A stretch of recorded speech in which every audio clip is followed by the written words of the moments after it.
Hello guys and welcome back. This is the final recap of the World Championship match as the match has ended. I will not spoil who won, but perhaps you already heard.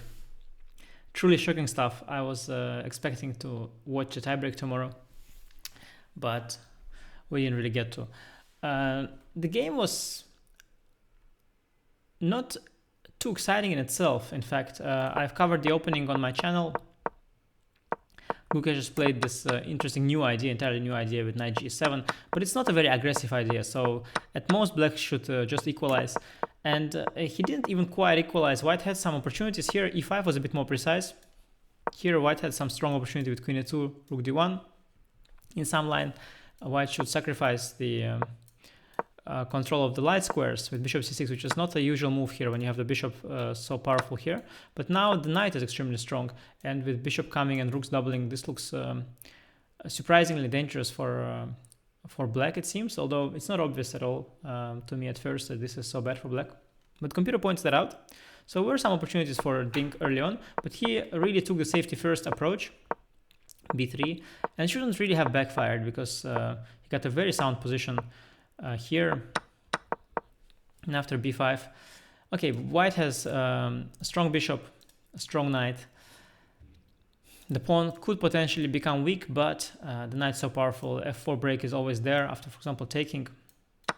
And f4, yeah, white doesn't run any risk according to computer, but also, well, computers don't really point out risk, but white is better, and according to my judgment, white doesn't run much risk.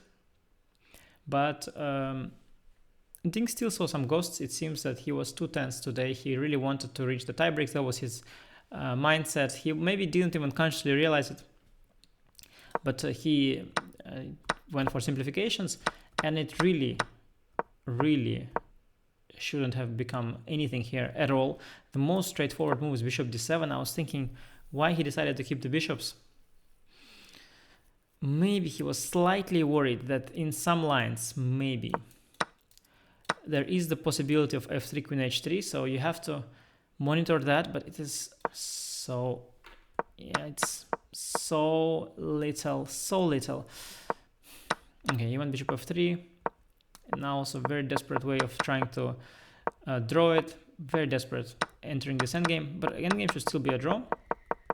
Gukesh pressed as he should. So with bishops on the board as well as rooks, these endgames are not as trivial as they would be without either of those. So only the bishop endgame is quite easy to defend, only the rook endgame is quite easy to defend, but bishop and rook endgame is not that trivial. But with white having this pawn structure f2 g3, it should be quite comfortable for white to defend. There are also cases where the f2 pawn is on h2, and there were some games. So there's one game Kasimdzhanov won in one of the European leagues that I remember. There the king is a bit more exposed to a check along the second rank, but with the pawn on f2 the king is even better covered. So this should actually be quite trivial, especially for Ding.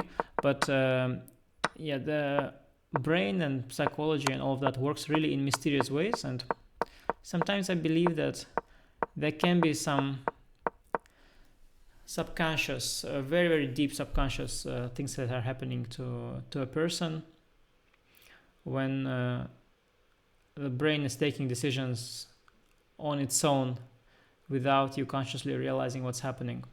And I think something along those lines happened to Ding here when he went rook f4, rook f2.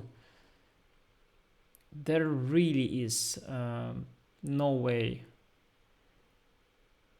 you should lose this position with white. There are some ideas of maybe transferring the bishop to e4. There are many ways for white certainly to address those kind of issues. The rook will start giving checks perhaps. Anyway, with a lot of time on the clock, it shouldn't be too difficult a task for Ding, but he already saw some worries, and as he mentioned afterwards, and yeah, the pressure got the best of him, and he went for rook f2, and it is, by the way, anyway not the most clean way of trying to defend, because as Gukesh mentioned, also rook b3. Not sure that this does much. I guess he was hoping that he can just keep offering a trade of rooks, though here this also wins. But yeah, it's not allowing king to come to e3. But yeah, it's not really the way to do it. And it's so unfortunate now that the bishop is in the corner. That after takes, you trap the bishop for a trade. This is the point. If the bishop was not in the corner, but if it was, let's say, placed here, then the exact same sequence would not have lost him the game. It wouldn't have been amazing anyway, because of rook b3, and now check would be king d6. But and you make some progress with the king, but still it has to be a draw. Such positions with such limited material, they are usually drawn until the very end. But Ding mentioned also he had this difficult game against Le Quang in Olympiad, where he also lost an endgame like that. They're a little unpleasant, and you need to be in a good state of mind to defend them. But yeah, the way he played unfortunately loses on the spot for him. And it was a shocker, because nobody saw it coming. Of course, everybody understood Gukesh is going to play for a win forever, and he has some chances, but still no one sees this coming. And shockingly, this pawn endgame is, yeah, it's lost. If king was on d1, you'd have the opposition, but with king e1, king e5, black grabs the opposition, and these endgames, they are just lost quite surprisingly. And king f1, for example, it sort of almost creates a kind of a diagonal opposition, but not quite. After king d4, you can't maintain it because of king d3 and king e2, king e2, king e4. A shocker, really a shocker, and incredible turn of events. I guess I will do at some point one more piece of content on the match, where probably I will look at the highlights of the match as a whole. But in terms of this game, it really was a story of Ding first getting a small edge, then deciding to just pull the brakes and make the draw. But then in the process of making that draw, he has just he's just gone crazy pretty much. And in a classical game, this position, it is just unimaginable that he would lose it. But step by step, gradually, yeah, he just couldn't handle the tension there. And also obviously had bad luck that this has occurred.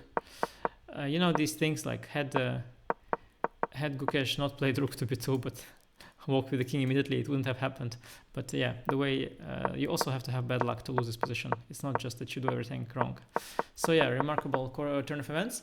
It felt like updating you on what happened. Gukesh is now the world champion, because if you see my last video on my channel where I'm looking at this game at the opening, I think I say somewhere, I stopped the broadcast somewhere around here, and I say that yeah, there's no way that Gukesh gets any chances here. If Ding wants, he can always pull the emergency brake. But of course, things are always unexpected in chess. So this is my take.